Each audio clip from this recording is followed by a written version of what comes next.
This episode of VoiceOver पर चर्चा is powered by voicesbazaar.com, India's premium audio agency. दोपहर 2 बजे विजय विक्रम सिंह हर्ष के साथ वॉइस ओवर पर चर्चा कर रहे हैं। In terms of acting, आपका तो बहुत बढ़िया एक एक्सपीरियंस रहा होगा working with actors like great actors like Manoj Bajpayee, K Menon साहब के साथ आपने काम किया स्पेशल ऑप्स 1.5 में। विकी कौशल के साथ अभी कर रहा हूँ। तो वो जो एक कमी थी मेरे अंदर, उसने मेरे अगले लाइफ के अगले 6 साल जहन्नुम बना दिया। किसी ने कहा आवाज अच्छी है, स्टूडियो में गए, जब रिकॉर्ड करा, अच्छा चलो देखते हैं इसमें क्या होता है। दूसरा ऑप्शन ये होता है कि आपने किया, सबको हाँ ठीक है, बहुत बहुत बहुत मजा आया, thank you very much, bye bye. अब जब मुझे लग गया कि वो मुझे पसंद है ये चीज, तो थैंकफुली क्योंकि माइंडसेट चेंज हो गया था, मैंने कहा ये इसको मैं थोड़ा परस्यू करूंगा। Severe acute pancreatitis with renal failure में बचने के चांसेस 15% होते हैं। थैंकफुली 35 दिन स्ट्रगल करने के बाद मैं बच गया। So welcome to another super episode of VoiceOver par Charcha. In this super special episode, we have a dynamic, senior, legendary voice artist, a TEDx speaker, an actor seen in some of the web series like Family Man Season 1, Family Man Season 2, Special Ops Season 1.5, Farzi Mirzapur Season 2, and last but not the least, the narrator of Big Boss. So, to my viewers, to my subscribers, to my listeners, it's a great honor to have the one and only Mr. Vijay Vikram Singh on VoiceOver पर चर्चा. So sir, आपका बहुत हार्दिक स्वागत है VoiceOver पर चर्चा में. बहुत बहुत धन्यवाद। जैसे मैं जनरली शुरू करता हूँ वैसे कि दोपहर 2 बजे विजय विक्रम सिंह हर्ष के साथ वॉइस ओवर पर चर्चा कर रहे हैं। My God, I can't believe it, sir. Thank you so much for coming on this show, sir. और सर सबसे पहले अगर हम वॉइसिंग की बात करते हैं, तो मुझे लगता है ये जो चैप्टर है वॉइसिंग का, अगर हम अपनी लाइफ को एक किताब की तरह अगर हम उसको विजुअलाइज करें, तो वॉइसिंग का चैप्टर बहुत बाद में आता है। उसमें before that there is a lot, it's a big story, it's very inspiring. तो सबसे पहले हम उस मोड से सर शुरू करना चाहेंगे। आई एम ग्लैड कि आपने ये बात कही, और आई एम ग्लैड कि आपने काफी रिसर्च करी है, और आपको पता है कि वॉइस ओवर का आगाज हमारी जिंदगी में बहुत बाद में हुआ। इनफैक्ट शुरुआती दिनों में जब आप सपने देख रहे होते हैं, तो उन सपनों की लिस्ट में 1 से 10, 1 से 100, 1 से 500 के बीच की लिस्ट में भी वॉइस ओवर नहीं था। वो हमें पता ही नहीं था। मैं कानपुर में पला बड़ा हूँ, और I am 80s and 90s child. I grew up in the 80s and 90s. 80 और 90 के दशक में जो करियर ऑप्शंस होते थे वो बहुत लिमिटेड होते थे, क्योंकि हमारा जो एक्सपोजर था वो बहुत, उसका दायरा बहुत सीमित था। तो या तो आप इंजीनियर बनते थे, या डॉक्टर बनते थे, या एमबीए करते थे, बैंक में नौकरी कर लेते थे। और कुछ ही लोग होते थे जिनका एक शौक होता था, जिनका एक पैशन होता था फौज में जाने का, वो फौज में चले जाते थे। यस, ये अच्छी एजुकेशन के बाद यही करियर ऑप्शंस अवेलेबल होते थे। तो इस बात के बावजूद कि मैं स्कूल में एक्स्ट्रा करिकुलर एक्टिविटीज में बहुत ज्यादा आगे था, बेस्ट एक्टर, एलोक्यूशन में फर्स्ट प्राइज, डिबेट कॉम्पिटिशन्स, ये सब में बहुत पार्टिसिपेट किया है मैंने, और बहुत बढ़ चढ़ कर हर तरह की को करिकुलर एक्टिविटीज में हिस्सा लिया है। क्रिएटिव साइड मेरा बहुत स्ट्रांग रहा शुरू से। मेरे जहन में कभी ये ख्याल भी नहीं आया कि मैं क्रिएटिव फील्ड में जाऊंगा, या मेरा इंक्लिनेशन उस तरफ है। हम अपने एप्टीट्यूड के हिसाब से अपना करियर नहीं चुनते थे, हम करियर चुनते थे जो हमारे आसपास लोग चुन रहे होते थे, जो एक चलन चल रहा होता, तो उसी हिसाब से हम करियर चुनते थे। तो इतना इंटरेस्ट होने के बावजूद भी यह ख्याल कभी नहीं आया कि शायद जो मेरा इंटरेस्ट है, एरिया ऑफ इंटरेस्ट है, वो कहीं इस तरफ है, आर्ट की तरफ है। अब चक्कर क्या था कि एक और बात ये थी कि आर्ट और आर्ट एज अ सब्जेक्ट, उसको नीची दृष्टि से देखा जाता था। तो एक्सेप्टेंस के लिए हमने कभी ये सोचा भी नहीं कि हम आर्ट्स की तरफ हम अपना रुझान करें। जबकि ये भी एक फैक्ट है कि हिस्ट्री एज अ सब्जेक्ट मुझे बहुत अपील करता था, शायद इसलिए क्योंकि क्रिएटिव साइड जो थी मेरे अंदर की वो बहुत स्ट्रांग थी, और इतिहास जो है वो कहानियां, कल्चर, उस सब की बात करता है। तो उसमें बहुत रुचि थी मेरी, लेकिन कभी ये ख्याल नहीं आया कि करियर उस तरफ बनाया जाए। करियर हमने उसी तरफ बनाने की सोची जो जिस तरफ सब लोग बह रहे थे। और मेरे साथ ये था कि मैंने हमेशा अपने आप को एक फौजी अफसर के रूप में देखा। मैंने हमेशा ये महसूस किया कि मैं शायद फौज के लिए बना हुआ हूँ।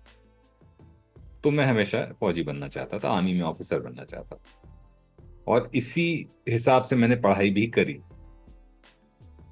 ग्रेजुएशन मतलब इतना क्लैरिटी थी कि मुझे पता था कि फौज में जाना है तो बायो लें या मैथमेटिक्स लें, कोई बात नहीं है। मैंने 12th में बायोलॉजी ले ली, ग्रेजुएशन के लिए कॉमर्स कर लिया। ओके, इतना फौज क्योंकि था कि फौज में जाना है तो चलो पढ़ाई तो कोई भी कर ले, जाना तो मुझे फौज में ही है। में अल्टीमेटली में जाना, राइट। जी, झटका सबसे बड़ा तब लगा जब पहली बार फौज के इंटरव्यू के लिए बुलावा आया। जब बुलावा आया तो मुझे लगा अब बस, अब तो कोई दिक्कत ही नहीं है, अब मैं हो गया, फौजी हो गया। तैयारी करनी चाहिए मुझे आईएमए जाने की, इंडियन मिलिट्री एकेडमी जाने की। और पहला एसएसबी मैंने फेस किया। एसएसबी में एक 5 दिन का प्रोसेस होता है वो पूरा इंटरव्यू का। 5वें दिन जब रिजल्ट अनाउंस हुआ तो मुझे मेरा सिलेक्शन नहीं हुआ था। वो पहली बार था 19-20 सालों में मेरे जीवन के। I was I think 20 at that time. तो उन 20 सालों में पहली बार था जब इतना बड़ा फेलियर मैंने देखा अपनी जिंदगी में, सपनों को टूटते हुए देखा। और मेरे अंदर वो शायद कैपेबिलिटी नहीं थी कि मैं उस फेलियर को हैंडल कर पाता। I was acceptance. Mentally weak, so I could not, as you said, accept that failure, and eventually I could not handle it. और इसीलिए आज मैं बहुत सारे कॉलेजेस और कॉर्पोरेट्स में जाकर टॉक्स देता हूँ, और मेरी talks, my talks are centered around the importance of failure in life. तो वो जो एक कमी थी मेरे अंदर, उसने मेरे अगले लाइफ के अगले 6 साल जहन्नुम बना दिया। मैं फेलियर नहीं हैंडल कर पाया, एक्सेप्ट कर पाया।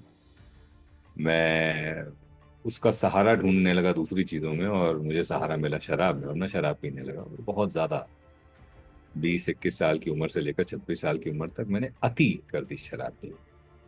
उसका नतीजा ये हुआ कि 26 साल की उम्र में मेरे पैंक्रियास फट गए। और पैंक्रियास फटने के बाद जो बीमारी होती है उसको कहते हैं severe acute pancreatitis with renal failure. तो 20 से 26 साल की जो उम्र थी उसमें सिर्फ शराब में डूबे रहे, और एसएसबीज अटेम्प्ट करते रहे। तो उसके बाद 7 और एसएसबी मैंने अटेम्प्ट करी। 7 और एसएसबी में मैं गया, और 7 बार और फेल हुआ, रिजेक्ट हुआ। तो 8 बार फौज से मैं रिजेक्ट किया गया हूँ। और हर रिजेक्शन जो है वो मुझे थोड़ा और कमजोर कर देता था, थोड़ा और उस तरफ धकेल देता था। एक ही चीज अच्छी हुई इस पूरे 6 साल के दौर में कि तो वो प्रयास में जारी रखा मैंने, और दूसरा ये कि ऑल्टरनेट ऑप्शंस भी एक्सप्लोर किए। शायद शराब ना पी रहा होता तो और अच्छे से एक्सप्लोर कर पाता। जैसे कैट की तैयारी की मैंने, एमबीए, यस। एमबीए के लिए, और जिस साल मैंने दिया उसी साल पहली बार कैट ने अपने स्कोर्स देने शुरू किए थे। Percentile and all. तो 92 परसेंटाइल आ गया। अब 92 परसेंटाइल ऐसे कोई बहुत ग्रेट परसेंटाइल नहीं है, पर वो आदमी जो सुबह से शाम तक शराब पी रहा है उसके लिहाज से ठीक है। तो उस हिसाब से कॉलेज भी ठीक मिल गया। मैं बीएचयू, एफएमएस बीएचयू में इंटरनेशनल बिजनेस मुझे मिल गया। तो इस फेज में एक ही चीज अच्छी हुई कि एजुकेशन जारी रही। स्टंटेड थी, 100% नहीं थी, ऑप्टिमम आपके टैलेंट के हिसाब से आप एफर्ट नहीं डाल रहे थे, लेकिन उसके बावजूद वो जारी रही। एमबीए भी हो गया, एमबीए के बाद कैंपस प्लेसमेंट भी हो गया। लेकिन मेरे दिमाग में मैं एक फेलियर था, और उस नेगेटिव थॉट के साथ मैं जी रहा था। तो इस सब में अच्छी चीज बस यही हुई कि मैं पढ़ाई पे जो फोकस था वो रहा। जैसे मैंने बताया, एमबीए भी कंप्लीट हो गया, कैंपस प्लेसमेंट भी हो गई। लेकिन इन सब के बीच में शराब जारी रही, और वो it became from bad to worse. सुबह 6 बजे उठ के आप पहली चीज जो ढूंढ रहे हो ये कि कहाँ बची रखी है थोड़ी।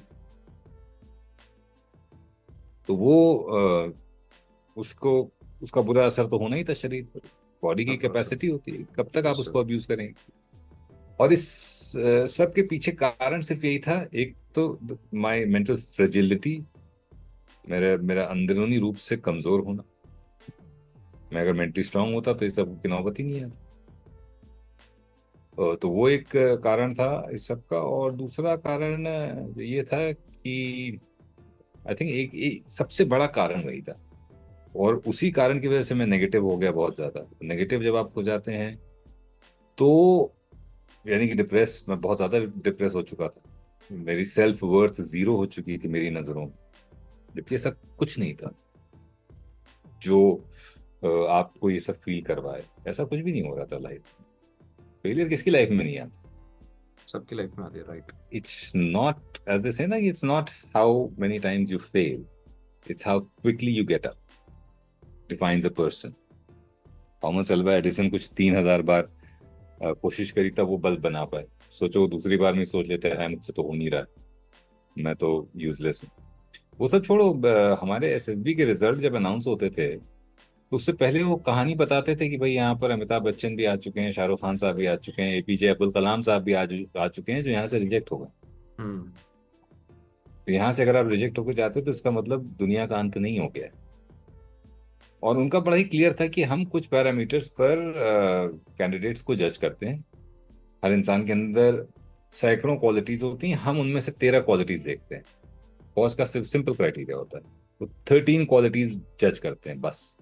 वो 13 क्वालिटीज या 15 क्वालिटीज में अगर आप खरे उतरते हो, वो दिखती हैं उनको तो वो ले लेते हैं, नहीं दिखती हैं तो नहीं लेते हैं। तो नहीं अगर लेते आपके हैं। अंदर 15 क्वालिटीज नहीं है तो इसका मतलब ये नहीं कि आप जीरो हैं।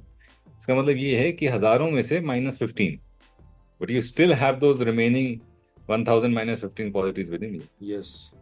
लेकिन ये सब समझने के लिए दिमाग जो में एक पॉजिटिव आउटलुक और अप्रोच होना जरूरी है, जो उस समय मैं खो चुका था। इस वजह से बहुत शराब शराब शराब शराब, और उस शराब का अंत होना ही था। या तो आप बातों से सीखो। लोग आपको मना करते हैं, मेरे परिवार वालों ने बहुत मना किया, और एक पॉइंट के बाद मुझे बहुत एहसास होने भी लगा, तो मैंने हर चीज देखी। मैंने नेगेटिव होने के बाद शराब पीने का असर जो होता है वो देखा है, और मैंने ये भी देखा है कि वो शराब जब एक एक थ्रेशोल्ड तक पहुंच जाती है, उसके बाद क्या होता है उसका जो सिवी आउटकम। ना। कहने का मतलब ये है कि एक पॉइंट के बाद आपको एहसास है कि आप गलत कर रहे हो, आपको यस। एहसास है कि ये चीज मेरे लिए ठीक नहीं है, यस। राइट। लेकिन आप छोड़ नहीं पाते। मैंने दोस्तों से बात करते हुए ये बात कही है, अपनी मम्मी से ये बात कही है कि मैं छोड़ना चाहता हूँ, लेकिन हाँ तब इतना मुझे अवेयरनेस नहीं थी कि शायद मैं अगर छोड़ना चाहता था इतना तो मैं कहीं किसी रिहैब में चला जाता, क्योंकि I am talking about early 2000। इतनी अवेयरनेस नहीं होती थी कि इतनी ओपनली लोग बात करें और रिहैब में चले जाएं। तो रिहैब में मैं जा नहीं पाया। तो जब आप बातों से नहीं सीख पाते हैं तो आप हादसों से सीखते हैं। जॉन एलिया ने कहा है कि कौन सीखा है सिर्फ बातों से, सबको एक हादसा जरूरी है। बिल्कुल। तो हादसा हुआ मेरे साथ। इतनी बुरी तरह मैं बीमार पड़ा, मेरे सारे वाइटल ऑर्गन्स काम करना बंद कर दिए, शॉक में चले गए क्योंकि पैंक्रियास फट गया।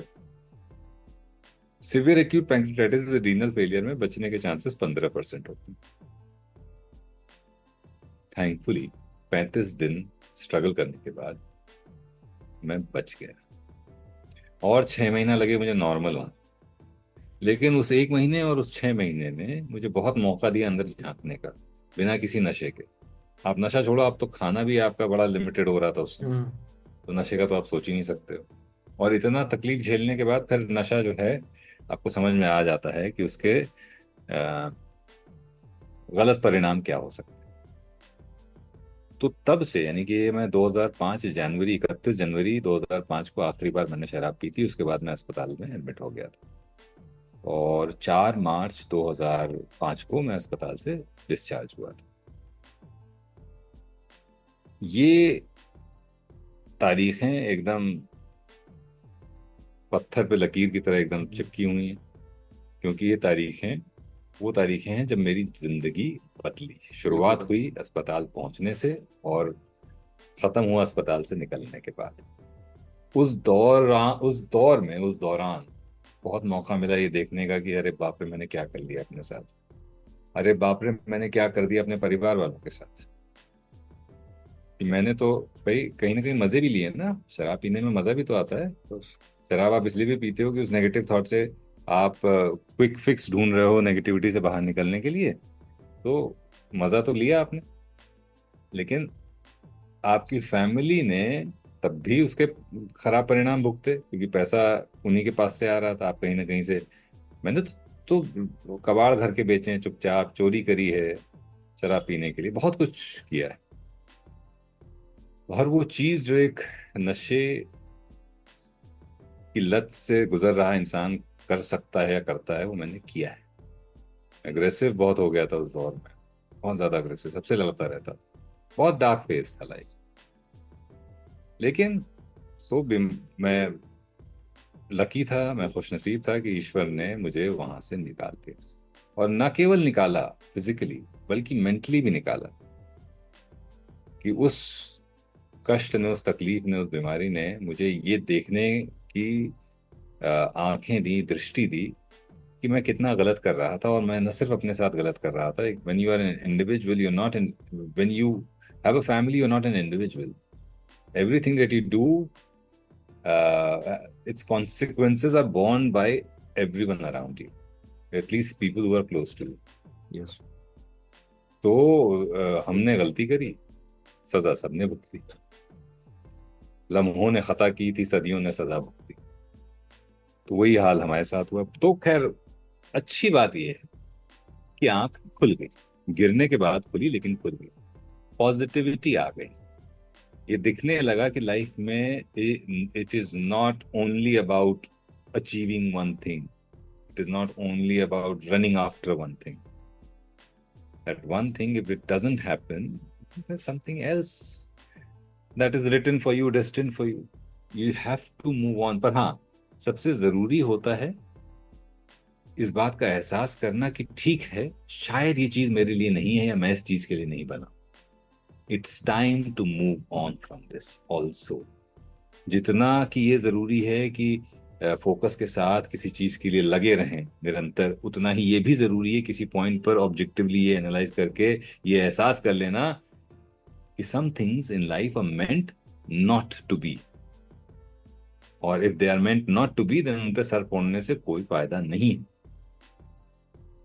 सर, जैसे आपने जिक्र भी किया है कि जैसे हरिवंश राय बच्चन जी की जो जो अल्फाज होते हैं कि मन का हुआ तो अच्छा और नहीं हुआ तो और अच्छा, आपने जिक्र भी काफी बार उस चीज का किया हुआ है, ये लेकिन कंप्लीटली कोरिलेट।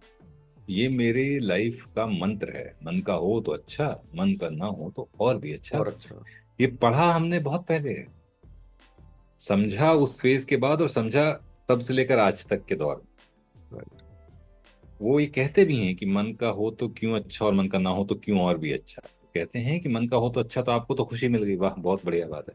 लेकिन अगर मन का नहीं हुआ तो आप खुश हो जाइए, क्योंकि इसका मतलब है कि ऊपर वाले के मन का हो रहा है। यस। और ऊपर वाले का जो मन का होगा, वो अब आपके लिए लॉन्ग रन में कभी बुरा हो ही नहीं सकता। हो नहीं सकता। यस। ये सोच है इन पंक्तियों के पीछे, और इसका मजमून, इसका निचोड़ मुझे समझ में आया है पिछले 15 सालों में। जब मैं पीछे मुड़ के देखता हूँ, जब चीजें आज भी, जब कुछ चीजें नहीं होती हैं, फिर आगे जाके समझ में आता, अच्छा वो जो नहीं हुआ उसके पीछे एक चीज निहित थी। वजह थी। कई बार तो जब कुछ चीजें नहीं हुई हैं और मैंने झांक के देखा है अंदर या आसपास, तो समझ में आया है कि कमी मुझ में है। तो वो जो नहीं होना है, वो एक मौका है अपनी उस कमी को सुधारने का, क्योंकि अगर वो उस समय हो जाता तो शायद आप उस कमी तक पहुंच ही नहीं पाते, और आप उस कमी के साथ आगे बढ़ जाते, राइट। जो आपको कहीं ना कहीं आगे जाके बहुत ज्यादा परेशान कर। तो ये चीजें हादसों से ही सीखी, हादसों से ही समझी। लेकिन समझी, सबसे अच्छी बात समझ गया। 2005 31 जनवरी आखिरी शराब का घूंट पिया था। आज हम 22 जनवरी 2024 में बैठे हुए हैं। मैंने आज तक शराब को हाथ भी नहीं लगाया है।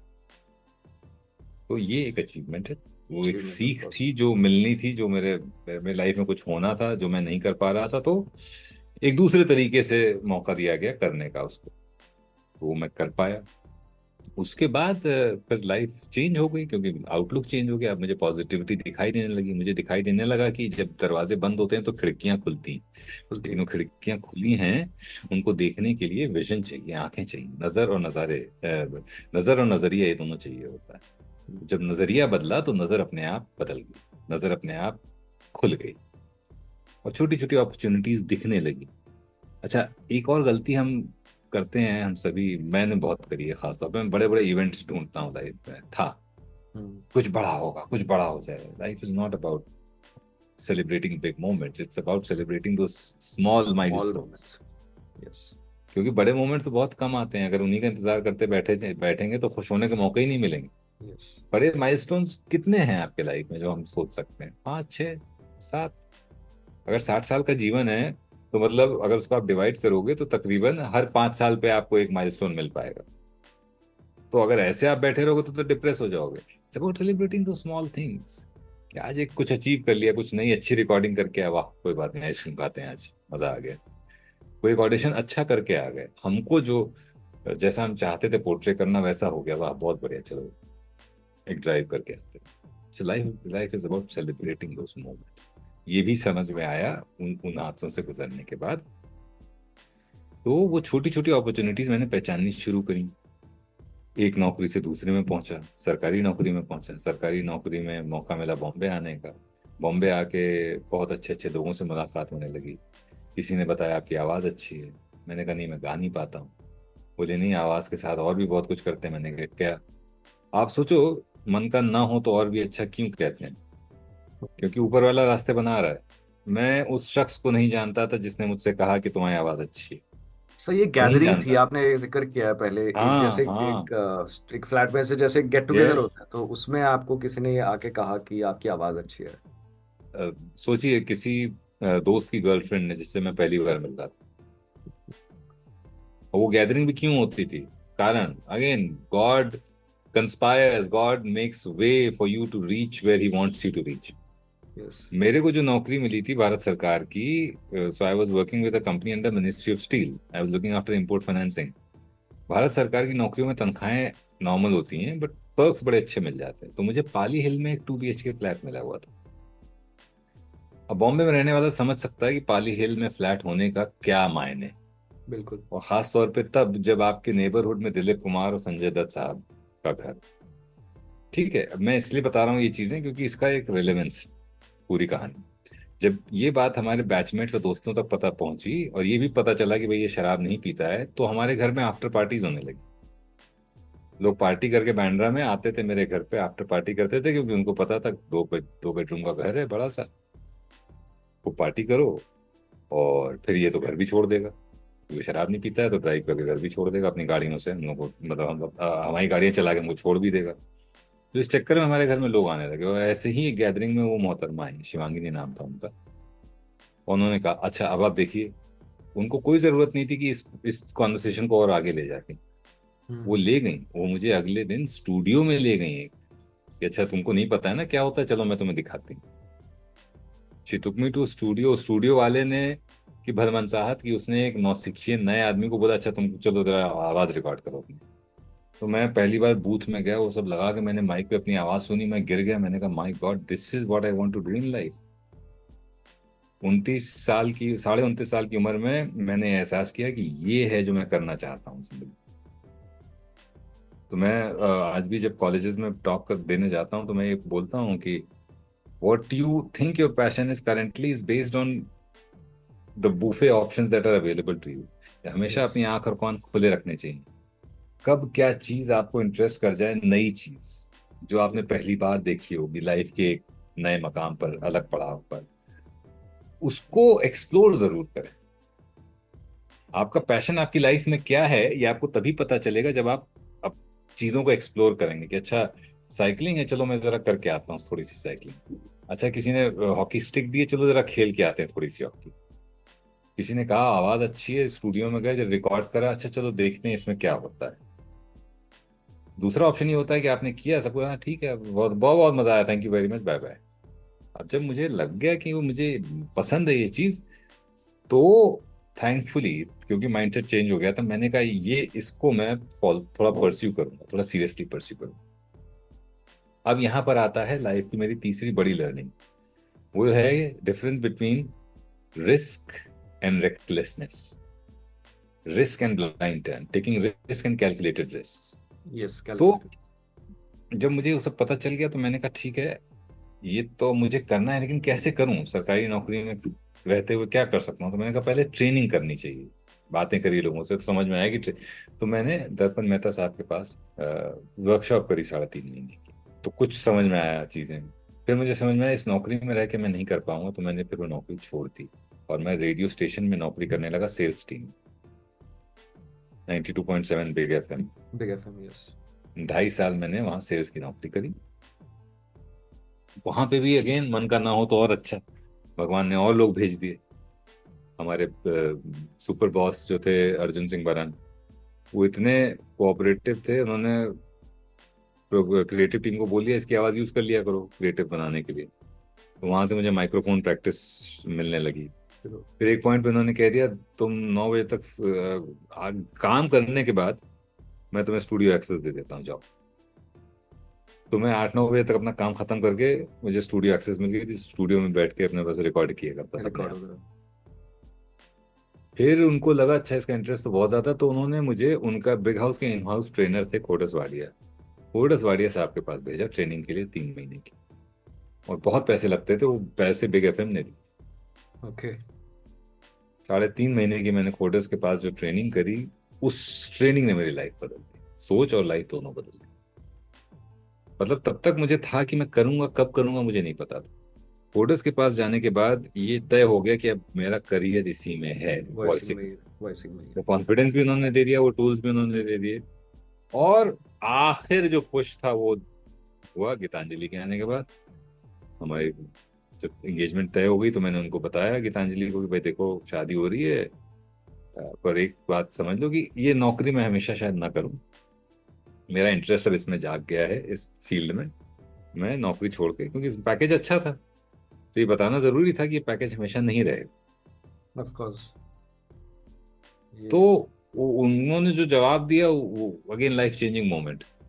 शी सेड अगर कुछ करना है तो अभी कर लेना चाहिए, क्योंकि रिस्पॉन्सिबिलिटीज नहीं है, अभी आसानी से हो जाएगा। She was also working at that time. तो वो एक आखिरी दरवाजे पे खड़े होने के बाद ना, खटखटाने की कई बार हिम्मत नहीं होती, या दरवाजा पुश करके खोलने की हिम्मत नहीं होती है, वो हिम्मत उन्होंने दी।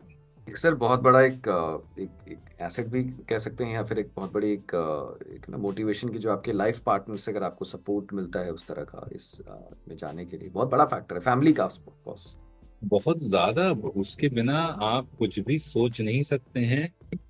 ताली दोनों हाथ से बजती है, और जब आप एक पार्टनरशिप में चल रहे होते हैं तो आप सोलो डिसीजंस नहीं ले सकते, नहीं ले सकते, ना यस। ले सकते ना लेते हैं। और हमारी जो अपब्रिंगिंग है उसकी वजह से हमारे इनहिबिशंस बहुत ज्यादा है, मिडिल क्लास होने की वजह से, कि नौकरी कैसे छोड़ें। हम्म। उस इनहिबिशन की वजह से कई लोग वो आखिरी कदम नहीं उठा पाते हैं। इस बात की महत्ता, इंपॉर्टेंस को मैं शब्दों में नहीं बयां कर सकता कि लाइफ पार्टनर का करियर के प्रति सपोर्टिव होना कितना जरूरी है। क्योंकि जब उन्होंने ये कहा कि आप ये कोशिश कर लो, तो खाली वो मुझे पुश नहीं कर रही थी, वो भी उस स्ट्रगल का हिस्सा बनने की प्रक्रिया में शामिल हो रही थी। यस। और ये बात उनको पता थी कि हाँ, जब जब हम इससे कह रहे हैं कि कोई बात नहीं कोशिश अभी कर लो, तो इसका मतलब है कि भी नौकरी छोड़ देंगे, हम्म। वो पैसा आना बंद हो जाएगा, उसके बाद एक नई ऐसी चीज में जिसमें कितना पैसा कब आएगा वो हमें पता ही नहीं, उसकी तरफ हम कदम रख रहे हैं। तो हमें बहुत सारे त्याग, बहुत सारी चीजें छोड़नी पड़ेंगी। तो इतनी सारी चीजों को उन्होंने एक झटके में हाँ कर दिया, ये बहुत बड़ी बात होती है। बहुत बड़ी बात है ये सर। आई थिंक ये ऊपर वाले का ही कुछ हुआ है कि ऐसा पार्टनर और उस पार्टनर की ऐसी सोच होना। और गीतांजलि का, टू हर क्रेडिट, ना केवल इसमें बल्कि आगे भी मैं आपको स्टोरी के अगले हिस्से में जब बताऊंगा कि एक्टिंग कैसे शुरू हुई या वॉइस कोचिंग कैसे शुरू हुई, काफी बड़ा क्रेडिट उनको जाता है। मेरे अंदर टैलेंट और नॉलेज थी, पर उस टैलेंट और नॉलेज को स्ट्रक्चर करके आगे बढ़ाना, उसका काम, जामवंत का काम हमारे जीवन में उन्होंने किया है शादी के बाद। शादी से पहले हमारी जामवंत हमारी माता श्री हुआ करती थी, शादी के बाद हमारी जामवंत जो है, जामवंत इसलिए कह रहा हूँ क्योंकि वो हनुमान जी जब लंका हाँ हाँ। जाने की बारी आई समुद्र लांग के, तो जामवंत ही थे जिन्होंने उनको उनकी शक्तियों का एहसास दिलाया था कि नहीं तुम कर सकते हो, क्योंकि हनुमान जी ने मना कर दिया था कि मुझसे तो नहीं हो पाएगा।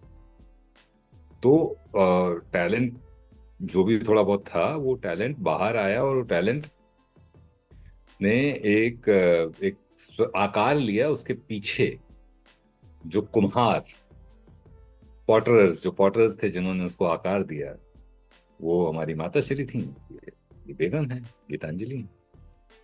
तो उन्होंने उस समय जब ये पुश किया तो मैंने नौकरी छोड़ दी और आ गया 2009 में पूरी तरह से। डांस इंडिया डांस सीजन 1 मेरा पहला शो था। फिर वहां से जो है काम मिलने लगा, छोटा छोटा छोटा छोटा छोटा। 1 साल के बाद एक शो मिल गया मुझे, 2 ढाई महीने के ऑडिशन वो सब करने के बाद। उसका नाम था बिग बॉस। हम्म, बिग बॉस से फोन आया था एक बार अगस्त 2010 में कि हम शो की दूसरी आवाज की तलाश कर रहे हैं, आप अपनी सीडी दे के जाइए। सीडी देने के 2.5 महीने बाद फोन आया, आप ऑडिशन के लिए आइए। ऑडिशन देने के अगले दिन फोन आया, आप सेलेक्ट हो गए, पैसा बताइए। तो वो 2010 में जब ये शो मिल गया, तब जीवन थोड़ा बदल गया, क्योंकि लोगों को पता चल गया कि भाई हम ये काम कर रहे हैं, हम आवाज का काम करते हैं, तो काम मिलने लगा उसके बाद। तो यहाँ से वॉइसिंग का एक तो अच्छा फेज था वो अच्छा फेस शुरू शुरू हो हो गया। गया। फिर वॉइस ओवर्स करते रहे 2015 तक आते आते। अब क्योंकि तुम वॉइसिंग समझते हो थोड़ा सा, तो तुम्हें ये भी पता होगा वॉइसिंग में वॉइस ओवर्स एक अलग चीज होती है, डबिंग एक अलग चीज होती डबिंग अलग चीज होती है, यस। है। मैं क्योंकि वॉइस ओवर्स में घुस गया, तो डबिंग पीछे छूट गई। और जब आप वॉइसिंग बहुत ज्यादा करने लगते हैं तो वॉइसिंग क्या होता है ना, एक वो भी एक लत की तरह है, क्योंकि थोड़ा टर्न अराउंड टाइम कम है, पैसे थोड़े से ज्यादा हैं, तो जब उस तरफ बहने लगते हो तो आपको दूसरी कई चीजों का ख्याल नहीं आता। करते गए 2014 के आसपास ये समझ में आया कि एक तो पहली चीज, वॉइस ओवर करते करते आप एक तरीके से, एक पैटर्न बन गया है आपके हर चीज को, हर स्क्रिप्ट को अप्रोच करना। और दूसरा कि डबिंग का काम हम नहीं कर रहे हैं। और तीसरा ये भी एहसास होगा कि क्योंकि मैं बहुत ज्यादा वॉइस ओवर कर रहा हूँ, तो शायद अब डबिंग करना मेरे लिए मुश्किल हो जाएगा, क्योंकि मेरी डिलीवरी जो है हम्म, वो उस तरह से सेट हो गई।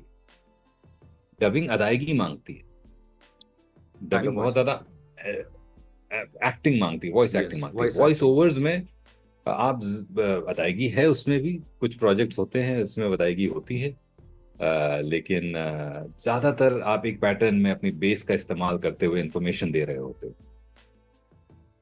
तो मुझे लगा कि मैं अब उसमें ना फंसने लगूं, जहां पर आप हमेशा थोड़ा सा बेस में ही बात करते हो और कोशिश करते हो कि आपका बेस जो है वो, आप समझ रहे हो। तो 2015 में ये 14-15 के आसपास ये एहसास हो गया, 14 के आसपास। तो मैंने ये सोचा कि यार डबिंग का काम अब मैं करना है, कैसे मिले, क्योंकि ये परसेप्शन भी बन गया था और ये फैक्ट भी था कि मैं थोड़ा अदायगी में कमजोर था, और वॉइसिंग करने की वजह से और ज्यादा फ्लैट हो गया था। तो किसी ने कहा थिएटर करना शुरू करो, उससे आवाज खुलती है और एक एक्सप्रेशन अच्छा होता है। तो हमने एक नया थिएटर ग्रुप फॉर्म किया और उसमें हमने प्ले करने शुरू किया अंग्रेजी में। उससे पहले मैं बैरी जॉन के पास गया, उनके ओके। साथ 3.5 महीने की एक्टिंग वर्कशॉप करी, जो कि अगेन गीतांजलि, तो मैं कहता रहता था उन्होंने मैं ही कहा जाऊंगा था। जाऊंगा। हाँ, नहीं कहा नहीं, उन्होंने फीस भर दी जाकर। ओके।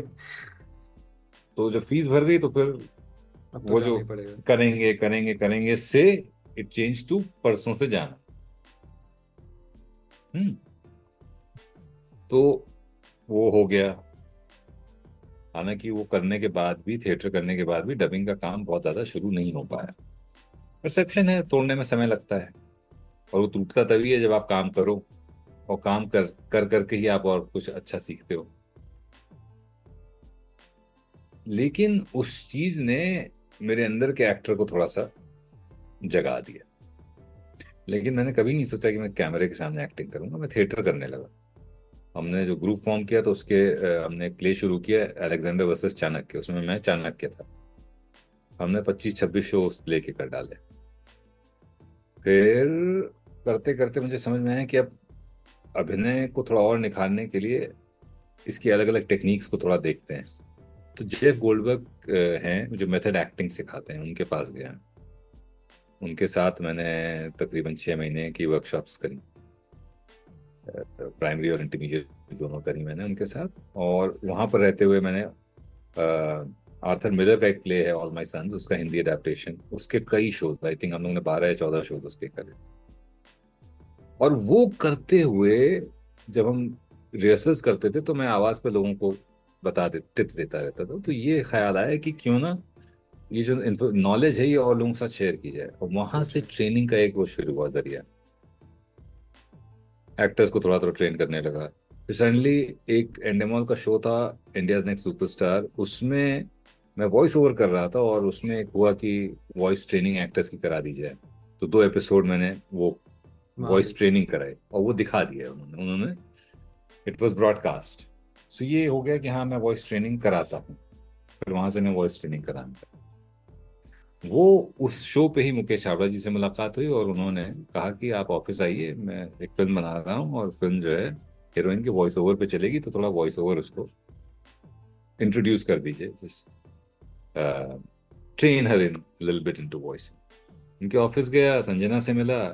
सडनली उन्होंने देखा और बोले आप कह रहे थे थिएटर वगैरह करते हो। मैंने कहा तो भले ऑडिशन के लिए नहीं आए कभी। मैंने कहा कभी ऐसा सोचा नहीं कि कैमरे के सामने तो करेंगे। मैंने कहा ऑडिशन कर सकते हैं, क्यों नहीं। तो उन्होंने फैमिली मैन के लिए एक ऑडिशन कर दिया और अगले ही दिन ओके। राजन डी के सर के ऑफिस से फोन आ गया और मैं हो गया। तो 2018 में मैंने फैमिली मैन 1 की शूटिंग शुरू कर दी। जब शूटिंग शुरू की तो ये एहसास हुआ कि कैमरा एक्टिंग के लिए मुझे और मेहनत करनी पड़ेगी। और मैं फिर सौरभ सचदेवा के पास गया और उनके साथ, उनके पास माइजनर और कुछ टेक्निक्स में वो काम कराते हैं, उस टेक्निक में काम किया, मुझे बड़ा पसंद आया। तो आज भी जब भी मैं कुछ भी फंसता है मेरा मामला तो मैं सौरभ को फोन करके उनकी मदद ले लेता हूँ। तो ये जो सफर है ये तीसरा एक्टिंग का, वो वहां से शुरू हो गया। और उस क्राफ्ट पे काम करने लगे, उस आर्ट फॉर्म को और अच्छी तरह से समझने लगे, ज्यादा मेहनत करने लगे। और अब जो है अब बराबर का फोकस हो गया कि वॉइसिंग भी करते हैं और एक्टिंग में भी। कोई लोगों के पास जा जाके बोलते हैं कि कुछ भी कैरेक्टर हो, ऑडिशन हो, तो आप प्लीज बिना झिझके, लोग कई बार ये सोचते हैं ना कि भाई ये वॉइस आर्टिस्ट हैं, ये अच्छा काम कर रहे हैं, पता नहीं ऑडिशन करेंगे कि नहीं करेंगे। ये भी एक लोगों के जहन में आता है। तो वो मिथ चेंज करने के लिए लोगों से मिलना, लोगों को बताना। फिर अब तो टीम है जो टीम भेजती रहती है चीजों को। पर इस पूरे पिछले 4-5 साल में एक और चीज मैंने करी कि कॉन्शियसली डबिंग प्रोजेक्ट्स के लिए अपने आप को मैंने पुश किया, लोगों को अप्रोच किया, बड़े बड़े स्टूडियोज को मुझसे डबिंग, और डबिंग का काम अब मिलने लगा। क्योंकि जब आप एक्टिंग करने लगते हो तो ऑटोमेटिकली अदायगी थोड़ी अपने सी आप। आने लगती है। तो अब मैं भी महसूस कर रहा हूँ कि वो चेंज हो रहा है। थैंकफुली मैं उसमें बेस में फंसा नहीं हूँ। अगर बेस में फंस जाता तो बड़ा मुश्किल होता है ये कर पाना। तो अब तो इस तरह से ये सफर यहाँ तक पहुंचा है। फिल्में हैं कुछ जो कर रहा हूँ, जो रिलीज होने वाली हैं। कुछ वेब सीरीज हैं जो रिलीज होने वाली हैं, जो कर चुका हूँ। तो ये 2024 में काफी काम है। जो अभी लास्ट मेरा जो प्रोजेक्ट था ताली, उसके लिए भी काफी लोगों ने पसंद किया, सराहा। सुष्मिता मैम का खुद का मैसेज आया। उनको भी क्योंकि इस शो के लिए कुछ आवाज में चेंज करना था, तो कुछ ब्रीदिंग एक्सरसाइजेस मैंने उनको बस बताई थी, वॉइस नोट भेजा था बस। और इतनी ग्रेशियस है वो कि शो के बाद मैंने उनको मैसेज किया कि बहुत अच्छा आपका काम था। तो उनका जवाब आया कि thank you for your contribution, right, thank you for being my teacher. मैं कहाँ का टीचर, मैं तो खाली 2-3 चीजें बताई हैं।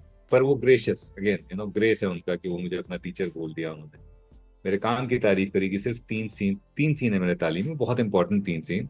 उन्होंने कहा कि 3 सीन में आपने मतलब ऐसा कमाल किया है कि मतलब एक इम्पैक्ट छोड़ा है। तो ये मेरी कमाई।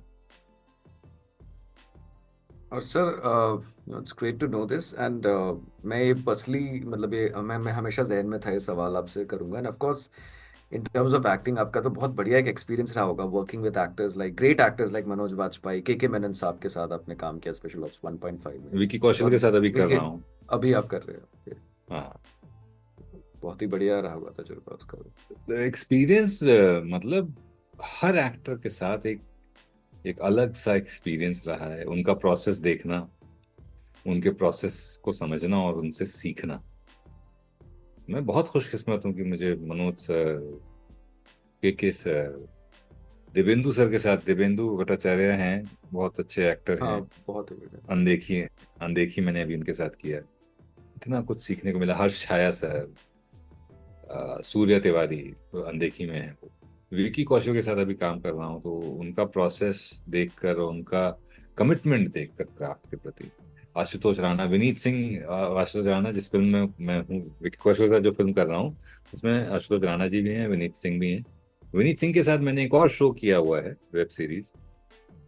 उनका प्रोसेस और उनकी नॉलेज, फिल्म मेकिंग को लेकर उनकी जो नॉलेज इतनी जबरदस्त है। ये समझ में आया कि खाली एक्टिंग अगर आपको आती है, अच्छी बात है, या एक्टिंग अगर आप कर रहे हो, पर अगर आपको पूरे प्रोसेस की नॉलेज है, तो उससे भी आपको अभिनय में मदद मिलती है। बिल्कुल। कैमरा एंगल से लेकर, लाइटिंग से लेकर, हर चीज की अगर आपको नॉलेज है, तो आपका परफॉर्मेंस आप उन चीजों की समझ के साथ बढ़ा सकते हो। ये विनीत सिंह जी के साथ काम करके मुझे समझ में आया, सीखा मैंने ये चीज। क्योंकि कौशल के साथ काम करते हुए उनका कमिटमेंट, वो एक अलग लेवल का कमिटमेंट है। विजय राज सर और हुमा कुरैशी और मृणाल ठाकुर के साथ एक फिल्म करी मैंने, वो भी नेटफ्लिक्स पे, पता नहीं नेटफ्लिक्स पे आएगी किसी और पे आएगी, पर इस साल के एंड तक आनी चाहिए। उनके साथ काम करने का एक अलग ही मजा, एक अलग ही प्रोसेस। इतने कमाल के अभिनेता हैं विजय राज जी, हुमा कुरैशी इतनी मेहनती एक्टर हैं, मेहनती मृणाल बहुत है। ठाकुर इतनी मेहनती एक्टर।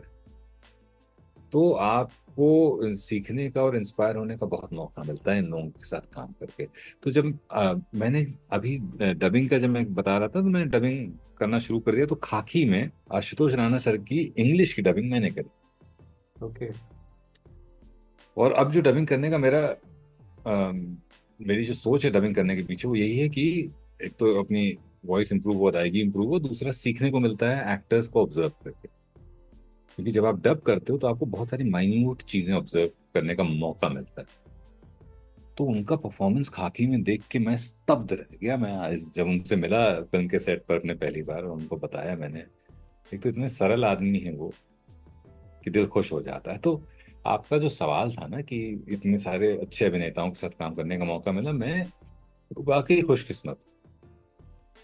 मनोज सर, के सर, आशुतोष राणा, विकी कौशल, उमा कुरैशी, इतने, विजय राज साहब, इतने सारे कमाल के अभिनेताओं के साथ काम किया। और हर अभिनेता के साथ काम करके अभिनय की बारीकियां तो पता नहीं कितनी सीखी, क्या नहीं सीखी, लेकिन एक चीज जो इन सब में कॉमन थी, जो दिखी, वो था आर्ट के प्रति प्रेम और क्राफ्ट के प्रति कमिटमेंट।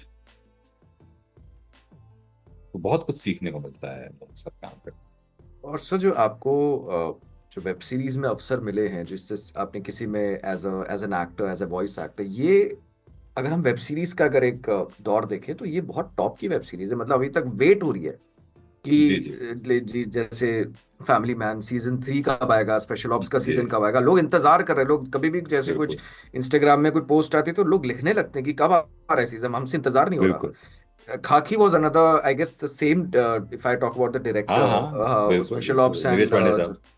नीरज पांडे सर। हाँ, तो ये तो बहुत ही मतलब अभी तक इंतजार है। मैं खुद कभी देखता रहता हूँ। मैं बहुत शौकीन हूँ। मैं कभी जैसे अपना सारे असाइनमेंट्स करने के बाद जब रात को देखता हूँ, तो these are all my favourite web series in fact. Absolutely absolutely.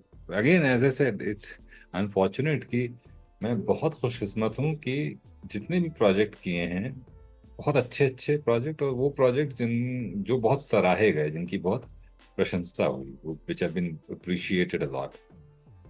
मैं इनफैक्ट, मैंने सिर्फ एक फिल्म करी है अभी तक साउथ की। उस फिल्म का नाम था Charlie triple seven. Kannada film थी रक्षित शेट्टी के साथ। That was my first theatrical release.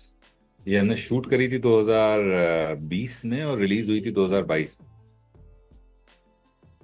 बहुत कम बजट की फिल्म थी, 100 करोड़ के ऊपर उसने कलेक्ट किया था। अगेन,